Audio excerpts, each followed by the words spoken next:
Olá, que Deus nos abençoe. Estamos iniciando agora o programa Espiritismo em Ação. Iremos conversar hoje sobre os problemas e consequências da criminalidade, segundo a doutrina espírita. O tema de hoje é Criminologia e Espiritismo. Convidamos nosso amigo Geraldo Júnior, que frequenta o Centro Espírita Irmão Áureo, em Goiânia. Seja bem-vindo, Geraldo. Olá, Marli, obrigado. Olá, caro amigo. Júnior, o que é o crime? Marli, de acordo com as ciências humanas, o crime é a ação humana, é a conduta do homem que transgride a legislação penal. Então essa é a concepção humana de crime, uma ação humana que viola a legislação dos homens. Só que de acordo com o que nos ensina a doutrina espírita, o crime tem uma acepção mais ampla. Ele diz respeito a toda e qualquer ação humana que transgride não apenas as leis humanas, mas a legislação divina, que é muito mais ampla. Partindo deste conceito, um simples pensamento do ser humano que agride ao semelhante, um pensamento de raiva, de ódio, de vingança, ou apenas o desejo de fazer algo de ruim para alguém, já seria crime, de acordo com a legislação divina. Então, nós podemos dizer que todos nós somos mais ou menos criminosos, de acordo com a legislação de Deus, dada a nossa inferioridade de homens ainda imperfeitos aqui na Terra. Júnior, quais seriam as causas do crime, segundo a doutrina espírita? Bom, para nós falarmos das causas do crime, de acordo com a doutrina espírita, nós temos que relembrar o que alguns cientistas levantaram como sendo causas do crime, que na verdade não são causas, nós chamamos nas ciências humanas, na criminologia, de fatores precipitantes que levariam o homem ao crime. Exemplo deles, as doenças mentais, a pobreza, a fome, a dificuldade financeira, até mesmo a hereditariedade seria causa de crime. Chegaram a falar, inclusive, que o clima mais quente ou mais frio determinaria o tipo de criminalidade. Mas nós temos que entender que estes fatores não levam ao crime de forma determinística, são apenas fatores que podem levar ao crime. Do contrário, todo mundo que mora numa favela praticaria crime. Do contrário, aquele que estivesse passando por um problema hormonal praticaria inapelavelmente o crime. Não é assim que acontece. Agora, existe um fator que é decisivo na prática do crime, que é o espírito, que é o homem. Então, na verdade, quem quer é o homem. O crime decorre do livre-arbítrio do indivíduo que está encarnado na Terra. Criminosos seriam, para a doutrina espírita, espíritos ainda em fase inferior de progresso moral. Então, nós que estamos na Terra, estamos em diversos estágios de progresso moral. Alguns mais adiantados, outros mais atrasados.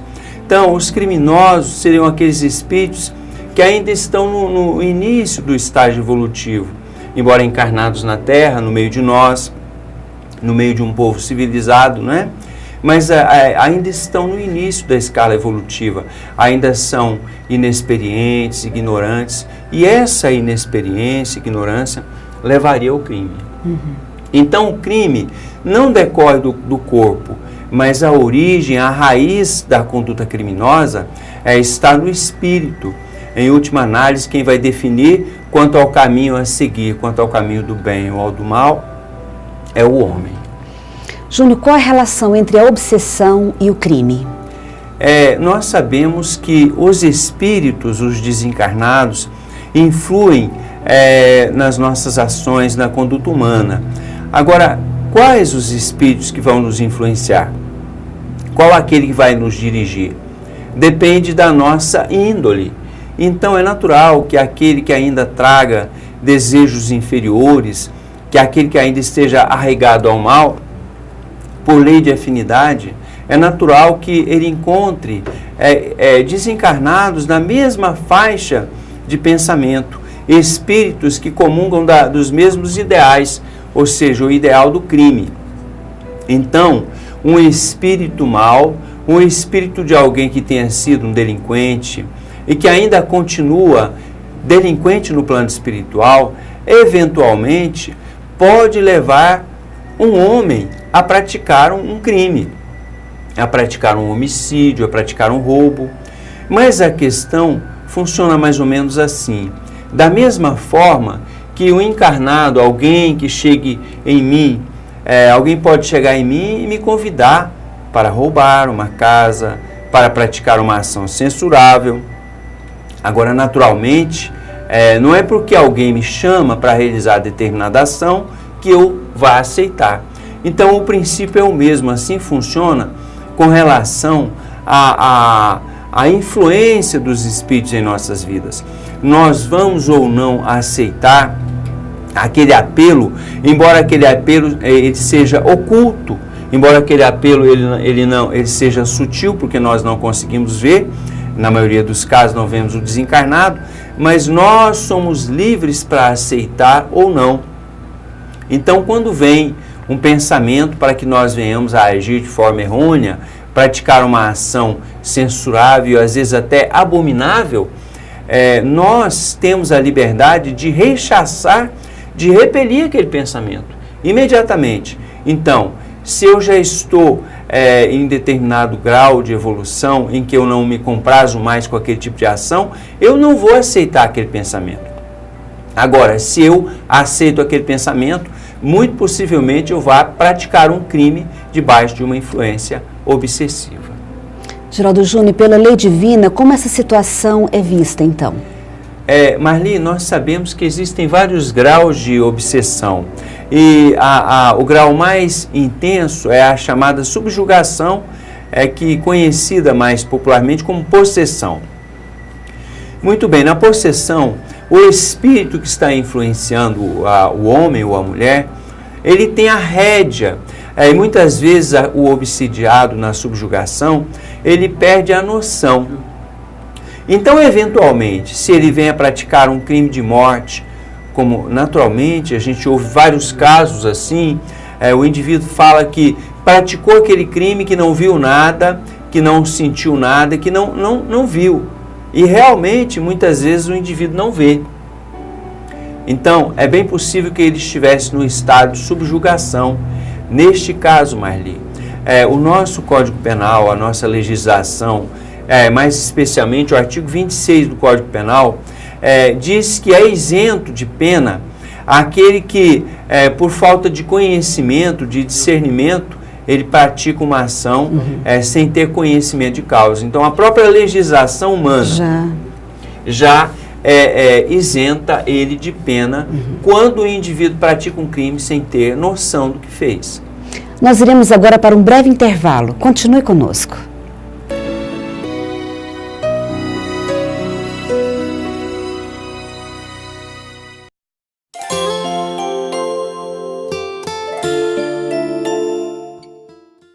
O Espiritismo vem trazer uma nova luz, mostrando que todos nós temos responsabilidade pelos nossos atos, inclusive justificando e esclarecendo que o momento das dores, do sofrimento, não estão vinculados obrigatoriamente à vida de hoje.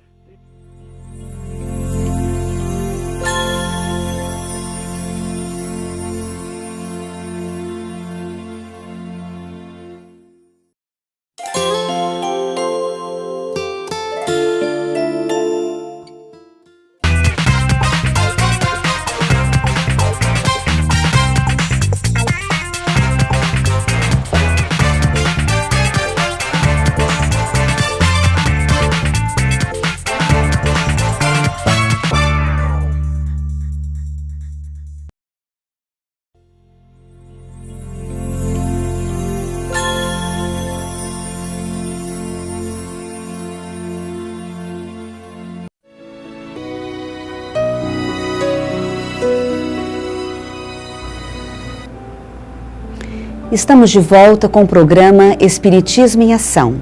E o tema de hoje é criminologia e espiritismo. Eliminar a vida de um criminoso resolverá o problema do crime? Como a doutrina espírita vê a pena de morte, Júnior? Muito bem, Marli, essa é uma questão muito importante de ser tratada, dada a polêmica que há. E o Espiritismo nos ensina a enxergar a questão da pena de morte, da criminalidade, sobre outro ponto de vista. Quando é aplicada a pena de morte, Humberto de Campos, na verdade, irmão X, no livro Cartas e Crônicas, diz que aplicar a pena de morte ao criminoso é libertá-lo da vida física, seria dar liberdade ao indivíduo. Quando, se nós deixássemos ele viver, naturalmente encarcerado para cumprir a sua pena, vigiado, nós estaríamos livres do jugo daquele espírito, ele estaria vigiado. Mas aplicar a pena de morte simplesmente é liberar o delinquente, é liberar o criminoso. E muitas vezes Deus, levando-se em conta a nossa intolerância, Ele permite que aquele espírito liberto do corpo físico fique no meio da nossa sociedade, fique no seio social e que venha a induzir, possa influenciar os homens frágeis, os homens viciosos, os homens ignorantes a praticarem crime. Então, na realidade, a sociedade acaba fazendo por merecer, quando aplica a pena de morte, a presença daquele espírito criminoso, agora sem o corpo físico, a influenciar uma multidão de criaturas que estão naquele mesmo nível. Em sintonia. Porque nós não fomos indulgentes, nós não encontramos outro caminho para resolver o problema do crime. Então, é preciso abrir a porta para o arrependimento, seja aplicando a cadeia, mas aplicando também a educação. Então, a pena de morte não vai resolver, ao contrário, vai piorar o problema da criminalidade, porque vai deixar aquele indivíduo livre para agir no meio social. A penalidade eterna para aquele que comete o crime, Júnior? Não existe penalidade eterna segundo o Espiritismo, porque não há ninguém eternamente mal. Então, uma das verdades que nós aprendemos com a doutrina espírita é que o espírito é criado simples e ignorante, mas tendo como meta a perfeição. É o chamado determinismo divino. Todos nós, e aqueles, por piores que sejam, os maiores bandidos, delinquentes, psicopatas, um dia se regenerarão, um dia se tornarão anjos.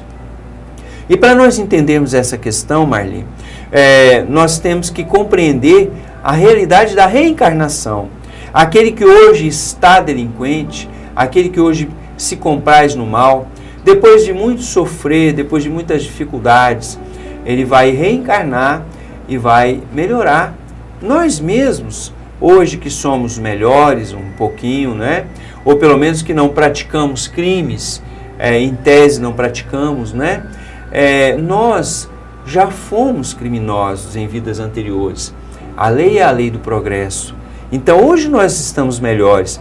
Significa que nós já passamos por aquilo que aqueles se encontram, por aquela condição em que os criminosos se encontram. Então, e que amanhã eles estarão numa condição melhor. Talvez até nós, se tivéssemos uma condição de vida, de sofrimento, de dor, nós não estaríamos aqui. Muito possivelmente a gente estaria também praticando crimes. Mas Deus é bom, às vezes conhecendo a nossa fragilidade, nos retira daquele meio ambiente, às vezes nos dá condições de pagar as nossas dívidas no meio melhor, talvez até pela nossa fragilidade. Mas aqueles que se encontram naquele meio de dor, de sofrimento, muitas vezes não suportam e são levados a praticar crimes. Júnior, o espírito que nasce em meio a criminosos poderá também ser um criminoso? Muito facilmente, aquele que nasce no ambiente do crime, como nós nos encontramos no mundo de provas e expiações, aquele que nasce no ambiente do bandoleirismo, do crime, muito facilmente pode se tornar delinquente, criminoso. Não significa que ele se tornará criminoso, porque não há o determinismo. Nasceu naquele ambiente, vai se tornar bandido. Nasceu de pai e mãe delinquente, vai se tornar delinquente. O crime não é hereditário. O corpo procede do corpo, mas o espírito não procede do espírito. É o que nós aprendemos com o Evangelho, com o Espiritismo. De tal forma que se o homem que nasceu naquele ambiente do vício e do crime tiver uma vontade forte, ele vai conseguir. E a experiência mostra, a literatura mostra, a realidade mostra, existem verdadeiros anjos nos ambientes de favela. Nas penitenciárias existem mulheres grávidas que dão à luz na penitenciária e que muitas vezes vai ser aquele filho que vai ser o anjo que vai salvar a mãe, vai salvar o pai. Então, não há determinismo para o crime. Há sim vontade frágil, vontade deseducada, há ignorância, que é o maior pai do vício, do crime é a ignorância. Há inferioridade natural do espírito, mas essa inferioridade é transitória. Um dia ele vai se tornar melhor. Deus tem paciência para com ele, como tem para conosco, com as nossas pequenas maldades, com a nossa criminalidade latente. Porque o que seria de nós se nós fôssemos agredidos, feridos em nosso brio, num acidente de trânsito, se alguém nos agredisse, como nós agiríamos? Muito possivelmente, se estivéssemos armados, nós poderíamos matar. Na fome, muito possivelmente, nós poderíamos roubar. Então, é muito relativo essa questão. Nós vamos para um breve intervalo. Continue acompanhando o programa Espiritismo em Ação.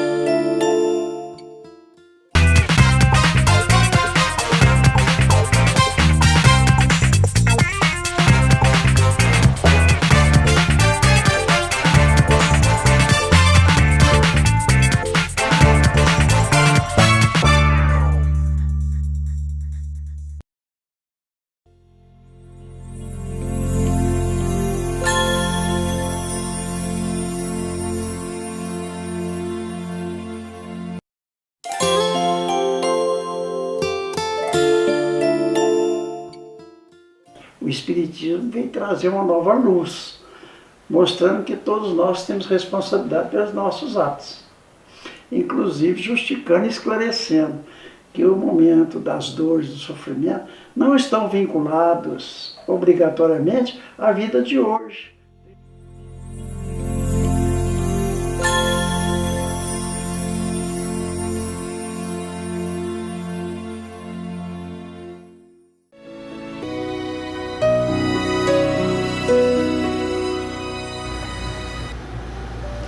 Estamos de volta com o programa Espiritismo em Ação, conversando sobre o tema Criminologia e Espiritismo.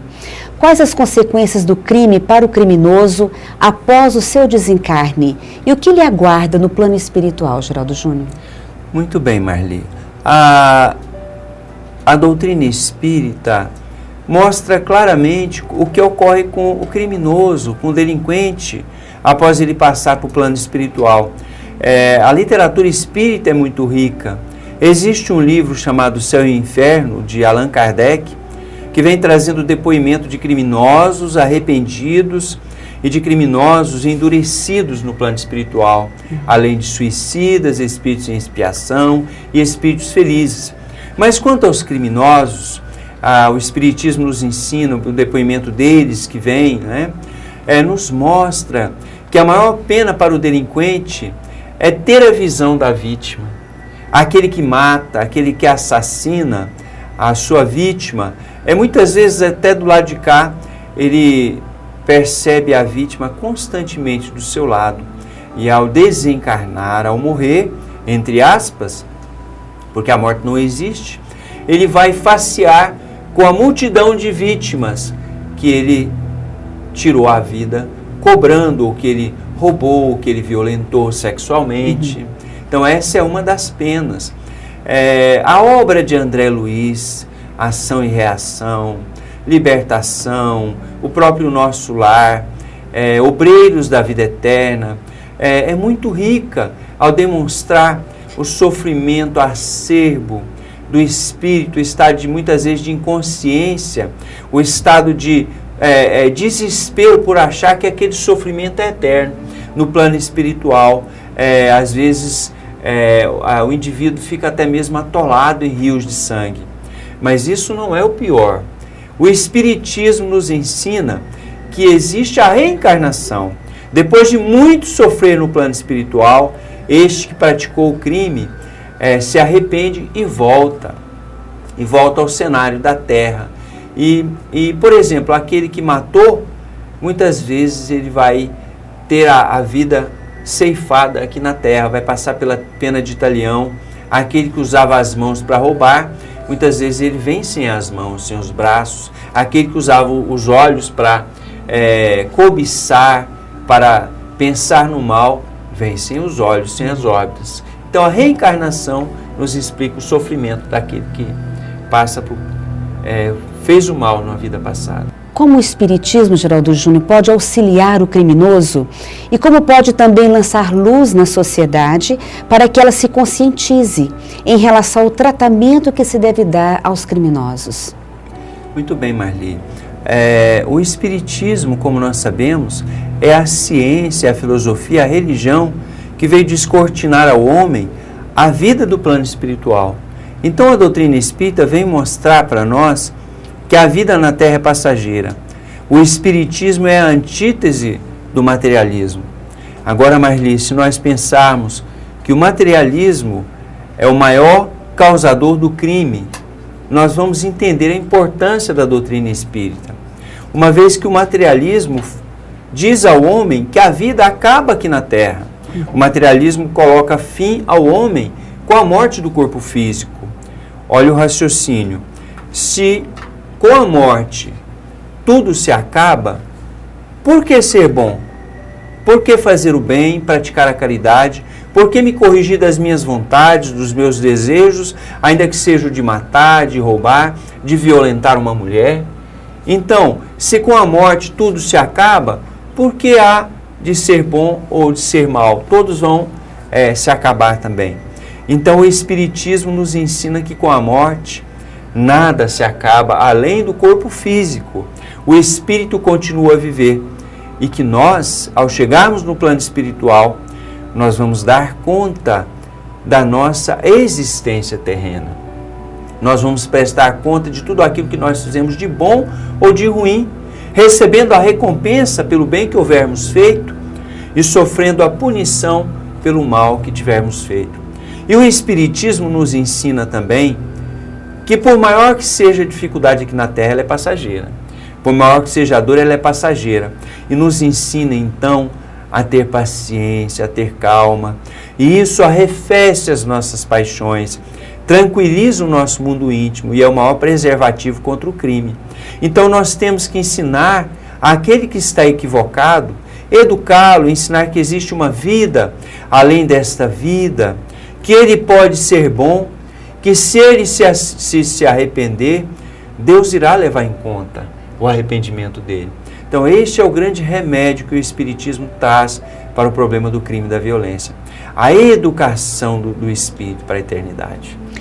Caro telespectador, se você quiser saber mais sobre as atividades da Casa Espírita, acesse o site www.ocentroespírita.com. Agradecemos a presença do Geraldo Júnior conosco hoje e a você, telespectador, por ter nos acompanhado. Muita paz.